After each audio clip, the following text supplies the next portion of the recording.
Okay, here we are now in the last section of Chapter 9. Chapter 9, we started off with the idea of reaction rates and how fast a chemical reaction occurs. Next, we introduced the idea of forward and reverse reactions and what we call reversible reactions, where there's a forward and a reverse direction. We went on to say that equilibrium, chemical equilibrium, occurs when the rate of the forward reaction is equal to the rate of the reverse reaction.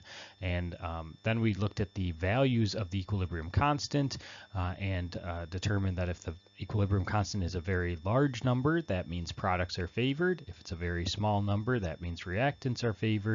And if it's a number around 1, then neither reactants nor products are strongly favored, although likely one type is favored over the other. It's very, very rare that all reactant and product concentrations would be equal at equilibrium. Equilibrium is about equal rates, not usually equal concentrations.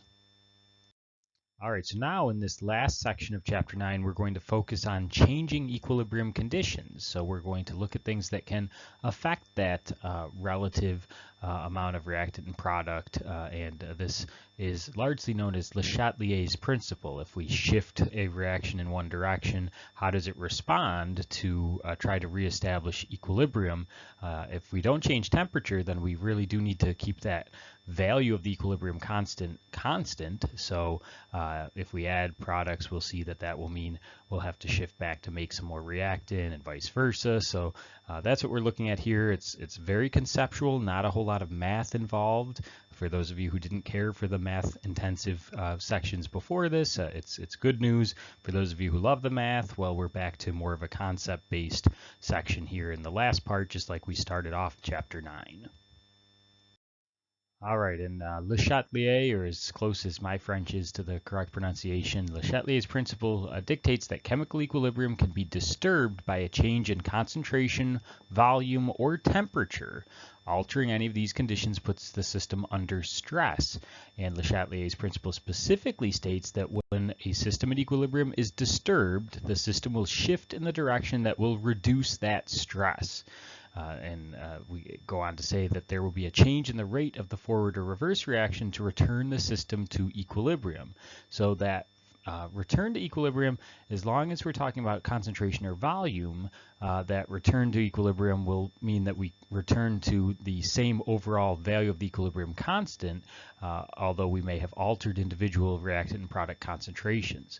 If we affect temperature, which is one of the stresses that we can put on a system at equilibrium, that will change the numerical value of the equilibrium constant, and so that can have more dramatic consequences than changing concentration or volume.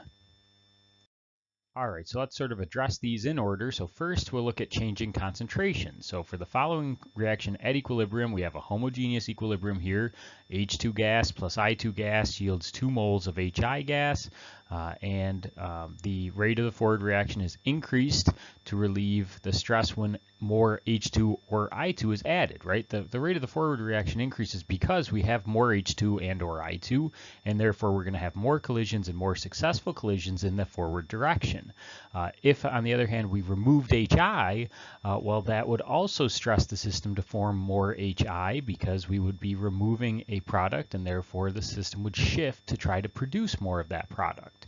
So the rate of the reverse reaction is increased when either of those reactants, either the H2 or the I2, is removed, or if we add more HI, just like when we added more H2 and or I2 in the first case, we sped up the forward rate. If we add more HI, the reverse rate will increase because we'll have more HI particles to interact and to have successful collisions and reform H2 and I2. So hopefully this change in concentrations is fairly logical. If we increase a reactant or decrease a product, we'll shift in the forward direction to either consume some of that added reactant or produce more of that product we removed. If the other things happen with concentration, if we either remove reactant or increase product, we shift in the reverse direction to make more of the reactants we removed or to consume some of that additional product formed. Okay, so just to look at that visually again, if we're adding reactant, H2 or I2 gas in this case. Adding H2 or I2 is going to speed up the forward reaction. We're going to have more successful collisions because, frankly, we just have more reactant to collide and therefore have successful collisions more of the time. And so that'll increase the rate of the forward reaction. That's how we'll shift to move the position of equilibrium more toward the products to make up for some of that additional reactant. Likewise, if we add more product, now we'll have more successful collisions in the reverse direction. We have more of the HI to interact with other HI particles and form more of the H2 and I2 gas, so that will shift the reaction in the reverse direction and we'll use up some of that additional HI. Now we probably will still have more HI than what we started with when we add more HI, and we'd have more H2 and I2 than what we started with after we've added H2 and I2. Even though they'll shift to try to consume some of that stress, they'll still end up with more of the reactant or product that was added than before we disturbed the equilibrium. Okay, and likewise, if we remove a reactant or a product, if we remove H2 or I2, then we'll have relatively more of the HI decomposed to reform H2 and I2. If we remove some of the HI product, we'll have more H2 and I2 forming HI to alleviate that stress. So if we're removing product, then we're going to shift to make more product to relieve that stress. If we're removing reactant, then we'll shift toward reactant to make more reactant to relieve that stress. So Le Chatelier's principle is very logical, and most students tend to enjoy it after some have struggled with equilibrium constants and figuring out the math behind it. Le Chatelier's principle, once you get your mind wrapped around it, it's pretty logical and pretty easy to follow. Okay, and so here we see that in sort of a particle diagram picture type view. So initially we start with H2 and I2 in equilibrium with HI. And so in this particular image, before we're adding a couple extra H2 molecules, we have initially 1, 2, 3 H2, 1, 2, 3 I2, and then 1, 2, 3, 4, 5, 6 HI particles. Then as we stress that equilibrium system by adding more H2, we see in the middle now we have 1, 2, 3, 4, 5 H2 as opposed to the 3 H2 in the previous case. We still have the 1, 2, 3, 8 I2 molecules that we had at equilibrium. We haven't adjusted that at all. And we still have the 1, 2, 3, 4, 5, 6 HI particles, just like we did at the equilibrium state. Now as we respond to alleviate that stress, notice in the third image, C, now we have 1, 2, 3, 4 H2 particles. We were starting with 3, we're ending with 4, so our stress of adding 2 still results in a net gain of 1 H2 particle, but notice we lose one of our I2 particles. We have just 2 I2 particles now in part C, and we've gained 1, 2, 3, 4, 5, 6, 7, 8 HI particles as opposed to the 6 HI particles we started with. So as we stressed the system by adding H2, the system responded by consuming some of that H2, but still after the equilibrium has been reestablished, we still have more H2 than we started with, we have less I2 than we started with, and we have more HI than we started with. So hopefully you can see that stressing a system by causing a concentration change, the system responds to alleviate some of that stress, but we still result in a final state that is more enriched in whatever species we added, whether it's a reactant or a product. So this case, I think, did a nice job in pictures of showing what we've already been saying in words, that when we stress a system, the system shifts to alleviate that stress, but still just realize that even though we've made more product than we had before because we added a reactant, we still have more of that reactant after we've achieved a new equilibrium than before we added the stress in the first place. Something that we haven't discussed yet in equilibrium is the effect of a catalyst. We talked about a catalyst back at the beginning of Chapter 9 when we mentioned the idea of reaction rates, and we discussed the addition of a catalyst as a way to increase rates. And if you stick around for the second semester course, where we'll talk about organic and biochemistry, we'll talk a lot more about catalysts. But for now, although we've already mentioned that catalysts do affect rate, what we want to say here is that it won't actually affect true equilibrium. So adding a catalyst affects the rate by lowering the activation energy for a reaction. In this case, it lowers the activation energy of the forward reaction and therefore increases the rate of the forward reaction. But it also lowers the activation energy of the reverse reaction and therefore increases the rate of the reverse reaction as well.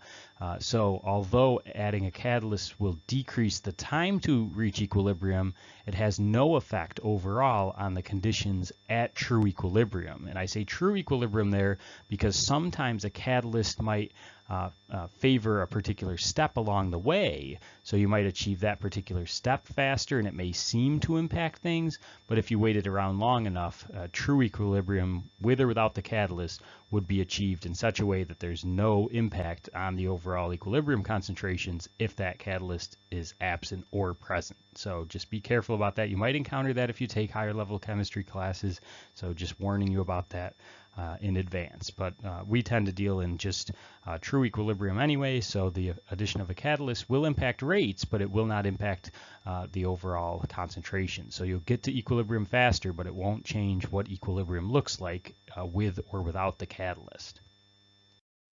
All right, so this seems like a good time to pause and give a learning check to make sure you're following along with these concepts. So in this learning check, you're going to predict any shift in the forward or reverse reactions for each of the following changes on the reaction: NH4HS solid in equilibrium with H2S gas plus NH3 gas. So first of all, what do you think would result from stressing the system by adding H2S gas? Secondly, what do you think would happen if we stress the system by removing NH3 gas? And finally, what would happen to equilibrium if we had a catalyst added to this system? So go ahead, pause the video here, take a moment to address each of those stresses and how, if at all, they'll affect equilibrium, and then start back up when you're ready to check your work. Okay, so in the first example, we were adding H2S. H2S is a product, so just like anything we've discussed so far, adding that product is going to result in the rate of the reverse reaction increasing, and that's what we've already seen. And also, it's important in this reaction, our reactant is a solid, so we know that we wouldn't include it in an equilibrium constant, but both our products are gases, so they would definitely have an impact. For number 2, NH3 gas is removed. So now instead of adding a product and shifting the rate of the reverse reaction to increase it to achieve a new equilibrium, here we're going to be removing a product, which means we're going to shift in the forward direction, increase the rate of that forward direction until we achieve a new equilibrium. Finally, as we just mentioned before this learning check, if a catalyst is added, we'll decrease the activation energy to increase the rate of the forward and reverse reactions, so there'll be no overall change in equilibrium. We'll just achieve equilibrium faster. Hopefully you were able to bang those out 1, 2, 3. If not, if you were having struggles with any or all of those, please do try some additional practice problems and certainly reach out to me if you need additional guidance. Okay, so now that hopefully we're all on the same page as far as what the effect of changing a concentration of a reactant or product would do to an equilibrium system, let's talk about the second item that we mentioned in terms of Le Chatelier's principle and stresses on a system, and that would be volume change. So changing the volume of a gas mixture at equilibrium will change the concentration of gases in the mixture, upsetting the equilibrium. So notice that we're dealing with gas phase species in particular. So if we have solids, liquids, aqueous phases, these are not especially volume dependent, so a volume change won't have a huge impact on those. But gases, because they have typically a large volume, they occupy the volume of the container, they do have quite a noticeable impact if they're stressed in any way. So first of all, decreasing the mixture volume will increase the concentration of gases and therefore may stress the equilibrium. Secondly, increasing the mixture volume will decrease the concentration of gases. So it depends on if we're either lowering the volume and therefore increasing the concentrations and increasing the pressures, Or if we're increasing the volume, we'll have the opposite effect. We'll decrease the concentrations and decrease the partial pressures of those gases. All right, so let's look at an actual system and see exactly what that means. So decreasing the volume of the gas, a mixture shifts the equilibrium toward the fewer number of moles. Increasing the volume of the gas mixture shifts the equilibrium toward the larger number of moles. And if you happen to have a system that has equal number of moles of gases on the left and the right side of the double arrows, then it will have no effect. So again, we can neglect anything that's not a gas. If we have solids, liquids, or aqueous phases, the pressure difference resulting from a volume change is negligible, but if we have gases on either side, then it will have an impact. If we look at this particular reaction, 1 mole of N2 gas plus 3 moles of H2 gas in equilibrium with 2 moles of NH3 gas, well, if we look at the total number of moles of gas on the left-hand side, it's a total of 4, right? The 1 mole of nitrogen gas plus the 3 moles of hydrogen gas. If we look at the moles of gas on the product side, now there's just 2 moles of gas, the 2 moles of NH3. So if we decrease the volume of the container, then we're going to favor the side with fewer moles because we have now a greater pressure, if nothing else, right? If we decrease the volume of the container and we still have the same number of moles of reactant and product, well, in order to alleviate that new pressure difference, we'll favor the side with fewer moles of gas so that we'll have fewer particles in the container and exert a lower pressure. If, on the other hand, we increase the volume and decrease the pressure as a result, if you think back to your gas laws, well, if we increase the volume, the way that we're going to try to reflect that stress in a way that the system changes to increase the pressure would be to produce more moles of gas. So that would favor the reverse reaction. So a decrease in volume in this particular case favors the forward reaction, and increase in volume favors the reverse reaction. But be careful if we had an equilibrium reaction where we had fewer moles of gas on the left side and more moles of gas on the right side, then everything would be reversed. So this only holds for a situation like the N2, H2, and NH3 system that we have here, where we have more moles of gas on the reactant side, fewer moles of gas on the product side. Okay, and here we see what I was trying to talk through in abstract terms in the previous slide. We see that happening visually here with what a volume decrease and a volume increase really means. So a decrease in volume of the container causes the system to shift in the direction of fewer moles of gas because that volume decrease actually increases the pressure. And if we want to try to lower that increased pressure, we're going to try to condense our particles into a smaller number of total moles. So the reaction that we're following here is similar to the reaction that we just discussed because we have more moles of gas on the reactant side than the product side. We have 2 moles of carbon monoxide plus 1 mole of oxygen gas in equilibrium with 2 moles of carbon dioxide product. So we have 3 moles total of gases on the left side and 2 moles total of gases on the right. So that decrease in the volume, which increases the pressure, is going to cause us to shift toward the side with fewer moles of gas to try to alleviate that increased pressure, and in this case that's a forward direction shift. If, on the other hand, we look at B in the picture and we take our original volume and increase the volume, well, now we've decreased the pressure by increasing the volume of the container, and that would cause us to shift toward the direction that has the more gas phase particles so that we can increase the pressure again, try to alleviate the stress of the decreased pressure by responding in such a way that would increase pressure, and therefore an increase in the volume of the container causes the system to shift in the direction of more moles of gas, which in this particular reaction, just like the last reaction we examined, involves shifting in the reverse direction. Okay, so hopefully now you've got the idea of the concentration change. That seemed to be the easiest one. If we increase the concentration of a reactant, we shift in the forward direction to try to consume some of that. If we increase the concentration of a product, we shift in the reverse direction to try to consume some of that increase. And if we decrease a reactant, we shift toward the reactants to try to produce more of what we removed. If we decrease a product, we shift toward the products to try to make more of the stress that we created by removing that product. Then we just talked about decreasing and increasing volumes. And again, I tried to use the pressure analogy to make it a little more logical to you why a volume decrease would result in favoring the side with fewer moles of gases, whereas a volume increase would favor the side with more moles of gases. So now hopefully those two cases are coming together for you, and we're ready to tackle this third and most challenging one, and that's temperature change.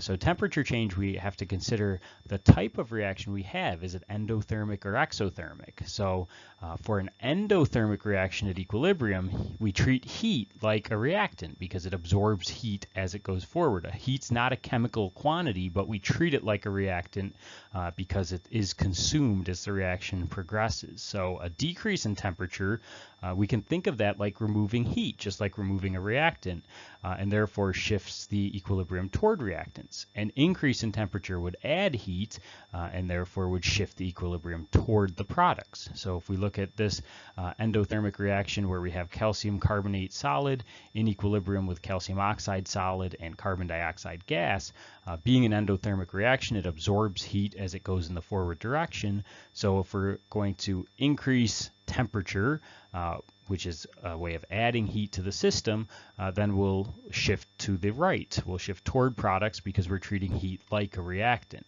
If, on the other hand, we decrease temperature, which is like removing heat from the system, then we'll shift in the reverse direction to try to produce some more heat. If the stress on the system is removing heat, then the way the system will respond is to shift in the way that will produce some heat, and that in an endothermic reaction is the reverse direction. So because we're going to therefore affect the actual concentrations of substances, this is why the overall equilibrium constant will change with a change in temperature, because we're changing chemical quantities without actually having added any chemical quantity. In this case, we're adding or removing heat, which is not a chemical quantity. So that's why we get an overall change in the value of the equilibrium constant when we affect temperature. So now let's consider an exothermic reaction. So for an exothermic reaction at equilibrium, an increase in temperature adds heat and the equilibrium shifts toward the reactants. For an exothermic reaction at equilibrium, a decrease in temperature removes heat and the equilibrium shifts toward the products. So if we look at this reaction, 2 moles of SO2 gas plus 1 mole of O2 gas in equilibrium with 1 mole of SO3 gas, well, this is an exothermic reaction, so we can act like heat is a product, although heat is not a chemical quantity. In this case, we treat it as such, and we see that if we increase temperature, that's like adding heat to the system. So since heat's on the product side, a stress that adds something to the product side results in a shift toward the reactant side. On the other hand, if we decrease temperature, which is like removing heat, although heat's not a chemical quantity, we represent it as a product here. So if we're removing a product, then therefore we'd shift to make more products. So a decrease in temperature would result in a shift in the forward direction for an exothermic reaction. So hopefully the thing that complicates temperature so much is that it depends on if we're dealing with an exothermic or an endothermic reaction. But hopefully now that we've addressed both cases, and as long as you treat heat like a product of an exothermic reaction or a reactant in an endothermic reaction, hopefully all of this makes sense, because it's just like affecting concentration, only now it's heat, which is not truly a chemical quantity, but we can treat it as such in these reactions. Okay, so before we leave this section of Chapter 9, let's try to summarize the effect of these changes on equilibrium. So again, using Le Chatelier's language, we'll consider these changes to be a stress on the system, and then we'll look and see how the system shifts to alleviate that stress. So in the terms of concentration, if we add a reactant, then we shift toward products, favor the forward reaction to try to consume some of that excess reactant. If, on the other hand, we remove a reactant, well, then we'll shift toward the reactants in the reverse reaction to try to produce more of that reactant that was removed to try to alleviate that stress. If we add a product, then we shift away from the products. We shift in the reverse reaction direction to try to consume some of that extra product and make some additional reactants. If, on the other hand, we remove a product, then we shift toward products. The forward reaction's favored to try to produce some of that product that was removed, try to alleviate that stress. Next, if we're changing the volume of the container, again, a decrease in volume will increase the pressure, so we'll shift in such a way that we can try to decrease the pressure, and that's done by favoring the side with fewer number of moles of gas phase particles. Again, just the gases matter here for volume changes. If we do the opposite, if we increase the volume of the container, that's going to decrease the pressure because we'll have the same number of particles and we'll have a larger area. So we'll shift in the direction that favors the greater number of moles of gas phase particles, because then we'll be able to increase the pressure that has been decreased by that volume increase. With temperature, again, if we're considering a temperature change in an endothermic reaction, raising the temperature will favor the product side, the forward reaction, because the endothermic reaction treats heat like a reactant. So if we increase heat, we'll shift away from the reactants toward the products. If, on the other hand, we decrease heat by lowering temperature, we'll shift toward the reactants to try to produce more heat, which we treat as a reactant in an endothermic reaction type. On the other hand, if we're dealing with exothermic reactions, an increase in temperature, which would be like adding heat, in this case, heat's on the product side for an exothermic reaction. So if we're adding heat, that's like adding a product. So we'll shift back toward the reactants. We'll favor the reverse reaction to remove some of that excess heat.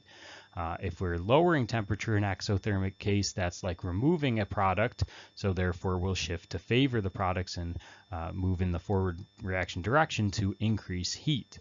Finally, a catalyst, which does affect the rates of reaction, both forward and reverse reaction for true equilibrium, will have no net effect on the actual position of equilibrium achieved if we're talking about true final equilibrium. Okay, so hopefully that summary makes sense, and if you were struggling at all with the concepts here in Le Chatelier's principle and the effect of changing equilibrium conditions, hopefully this table 9.5 has tied it all together for you. All right, well, one good way to see if it really has all come together for you is to give you a final learning check before we leave Chapter 9. So in this learning check, you will indicate if each change on a reaction at equilibrium shifts toward the products or reactants or does not change the equilibrium. And here we're considering the reaction 2 moles of NO2 gas plus heat. So this is an endothermic reaction. We're treating heat like a reactant, although it's not a chemical quantity, is in equilibrium with 2 moles of NO gas plus 1 mole of O2 gas. So go ahead and consider the way those three stresses would change the equilibrium, if at all. Once you've decided how number 1, 2, and 3 would affect the equilibrium, if it does, you can go ahead and start back up and see how you did. So let's pause the video here while you work, and hopefully we'll all agree when you start us back up. All right, so let's see how we did. So number 1, if we're adding NO gas, well, NO gas is a product. So if we add a product to a system at equilibrium, we'll shift in such a way that we can consume some of that additional product. So in this case, the equilibrium will shift toward reactants. In the second case, raising the temperature is similar, right? It's not a chemical quantity, but it's here expressed in the reactant side, so it's similar to adding a reactant. So in this case, we'll shift away from the reactants toward the products to try to alleviate that stress. Finally, increasing the volume of this particular reaction, well, if we look, everything's a gas, aside from the heat, which isn't really belonging in the chemical reaction in the first place. So on the left-hand side, we have 2 moles of gas phase particles. On the right side, we have 2 moles plus 1 mole, so for a total of 3 moles of gas phase products. So in this case, if we increase the volume of the container, that's going to decrease the pressure, and the way that we respond to increase the pressure is to shift toward the side with the greater number of moles of gases present. So in this case, we'll shift toward the products, because when we increase volume, we decrease pressure, and that means we're trying to now increase the pressure by favoring the side with more moles of gas phase species. So in this case, it happens to be moving toward the products, but if the reaction were such that the reactant side had more moles of gases, then we would have shifted in that direction. So it's not always the products, it's just products in this case, because the product side has more moles of gases for a volume increase.